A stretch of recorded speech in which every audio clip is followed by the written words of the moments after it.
They told us sleep was harmless, a gentle drift into biological restoration each night. But what if sleep is not a pause, but a passage disguised as silence? What if every time you surrender to it, something sacred unhooks from your flesh? This world calls it dreaming, but it is something far older, deeper, and forbidden. You do not simply rest.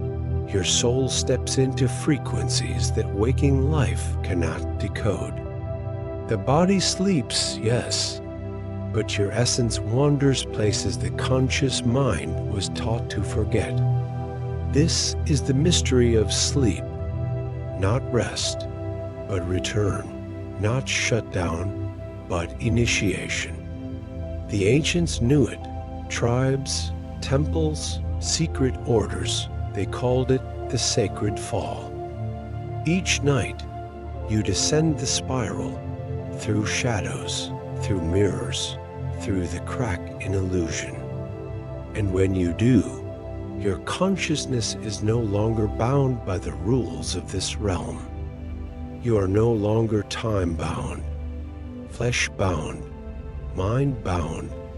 You are pure traveler, pure spark, pure memory. This is not metaphor, it is architecture, woven into your blood, hidden behind your eyes. The veil lifts while you dream, and what lies behind it is not chaos, it's code. Structured, living, vibrating code, written in languages forgotten by modern tongues and synthetic sciences. You are never meant to be trapped inside your body while you sleep. Every cell remembers its ability to roam, but the system taught you to forget. And in that forgetting, they severed the bridge between your two lives, day and night. But the bridge still stands beneath the fog, waiting for your awareness to find it. And those who find it begin to remember dreams that don't feel like dreams. They begin to encounter places with geometry too complex to be hallucination. They speak with voices not born of memory, but of something else entirely. You felt it too, that lingering imprint after waking, that strange sense of being elsewhere. A place you can't name, yet miss as if it were your original home. A landscape that vanishes upon waking, but leaves emotions that don't match your day. Why do dreams to fears you've never known, or joys too vast for language? Because they aren't dreams, they are echoes, bleed-throughs, overlaps with dimensions beneath the surface. You do not create dreams, you visit them. And sometimes they visit you first. Science will tell you otherwise. It speaks of neural networks, electrical storms, memory consolidation. But ask yourself, why would the brain work harder during sleep than when you're awake? What is it building, decoding, translating that requires such intense, focused inner fire? Why are the visual and emotional centers of the mind so active during REM? Because that's when you're not just resting, you're interfacing, syncing, stepping through to another system. This reality is local, but your mind is not, and your dreams prove it every night. And what of those dreams that foretell events you've never lived, yet later encounter? You call it coincidence, prophecy, déjà vu, but it's none of those things. It's time unraveling, your consciousness touching threads that were meant to be linear. In sleep, time bends because it's not real. It's just a structure for waking navigation. In the deeper realms, time folds like silk, and you drift across your own timelines. Some have dreamed of deaths that later came, accidents that later occurred, voices they later met. These are not predictions, they are transmissions, bleed-throughs from outside the programmed field. And there are darker layers when you awaken unable to move, frozen in your own body. A weight on your chest, a shadow in the room, a terror without shape. They call it sleep paralysis, but they don't explain the synchronized visions across continents. Cultures separated by oceans all report the same being, the Watcher, the dark silhouette. How do they all see the same figure if the mind is simply misfiring? Unless the mind isn't misfiring, but catching a glimpse of something real. Something that lives just outside our waking perception, waiting for the veil to thin. And in that state, you are not dreaming. You are exposed, vulnerable, unguarded. Because sleep opens more than just your mind, it opens gates meant to stay locked. Some who awaken paralyzed feel touched, whispered to, even dragged beyond their room. They return changed, marked silent, unwilling to speak of what they glimpsed beyond. But others learn to walk through willingly, and in doing so, become lucid. Lucid dreaming is not fantasy, it is rebellion. It is hacking the architecture of control. When you become aware inside the dream, you regain sovereignty over the illusion. And what happens next is not imagination, it's creation, it's return, it's remembrance. Some fly, some heal, some summon knowledge they could never access while awake. In lucid dreaming, you begin to understand. The walls were never real, only taught. And if you can reshape the dream, what else might you reshape while awake? This is why lucidity is feared, because it means you've remembered your power. Because if you can control the dream, you might realize this world is one too.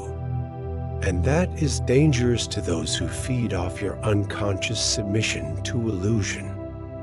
But the dream realms are not always yours to control. Sometimes you fall into realities with rules you didn't write, maps you didn't draw, and yet you feel you've been there before, because you have in another version. Some dreams repeat for years, same streets, same symbols, same beings watching from afar. You wake feeling homesick for a city you've never known in this life. Some call it fantasy, but what if it's a parallel self, leading through the veil? What if the dream is a memory from another life you're still living right now? Quantum physics whispers of the multiverse, infinite timelines, stacked like frequencies. What if your dreams are glimpses of alternate yous, walking paths you never chose? What if every night you synchronize with the echo of a decision unmade? You feel the emotions, the scenery, the consequences, because part of you is still there. And that part is calling to you, asking you to wake up here as well. But if these realms are so potent, why do we forget them so quickly? Why does the dream dissolve like smoke seconds after your eyes open? The answer may lie in the nature of consciousness itself. It filters for survival. Your waking mind cannot hold too much truth, or it would collapse under its weight. So it deletes the dream, but not all of it, just enough to keep the lie. But certain dreams won't die, they burn, they echo. They whisper across days and decades. Those are not dreams, they are messages, and your soul knows it when it feels them. Some dreams leave scars or maps or keys. They were never meant to be forgotten. They are fragments of truth, your higher self buried beneath the noise of the waking. And if you trace them, they lead you back to the source, to the self before the veil. This is why dreams matter. They are not random, not useless, not noise. They are encrypted signals. And then comes the myth, the one they planted deep. If you die in a dream, you die. But the truth is the opposite. If you die in a dream, something false is shed. Death in dreams often precedes awakening, because the ego must dissolve before the soul can rise. Those who've died in dreams report rebirth, clarity, transformation, not death, but a second life. Because sleep is not the end of awareness, it's the rehearsal for its ultimate flight. Some say sleep is the cousin of death, but perhaps it's closer to its womb. A nightly return to source, to the field where all potentialities wait to be chosen. And every time you close your eyes, you choose again, consciously or not. The choice is this: to forget or to remember, to drift or to wake within. The system needs you docile, unconscious, dreaming without direction or memory. But you are never meant to sleep like a prisoner. You are meant to travel. Your dreams are not noise. They are navigation, instruction, revelation. Sleep is a map disguised as oblivion, a return path carved into your being. Each night, you are handed the keys again, but do you remember to turn them? You are not just a dreamer. You are an ancient voyager cloaked in biological flesh. And what you seek in waking life is already waiting for you in sleep. The stars you long for are written behind your eyes, visible only when you stop looking. You descend nightly into the ocean of your soul, but rise forgetting what you touched. The Matrix hides this with pills, screens, stimulants, lights that blind your inner flame. But every night is an act of rebellion, a chance to remember the mission. So tonight, when you close your eyes, close them like a door behind you, and step forward, not backward. Walk into your dream as you would into a temple. Ask to remember, ask to receive, ask to awaken fully inside the illusion. And when the veil lifts, greet it not with fear, but with the fire of recognition. But there is one more layer, rare, sacred, whispered only among the true initiates. Those who have seen beyond the veil often speak of the watchers, the architects, not beings of flesh, but consciousness concentrated, ancient intelligences watching our slumber. Some say they appear as light, others as geometry, some as silence that breathes. They do not speak in words, but in symbols, synchronicities, patterns woven into dreams. And those who are ready understand the message, not with mind, but with soul. These encounters are not dreams, they are summons. You are being called not to escape, but to embody, to awaken here and now. The real journey is not to another world, but to recover this one from illusion.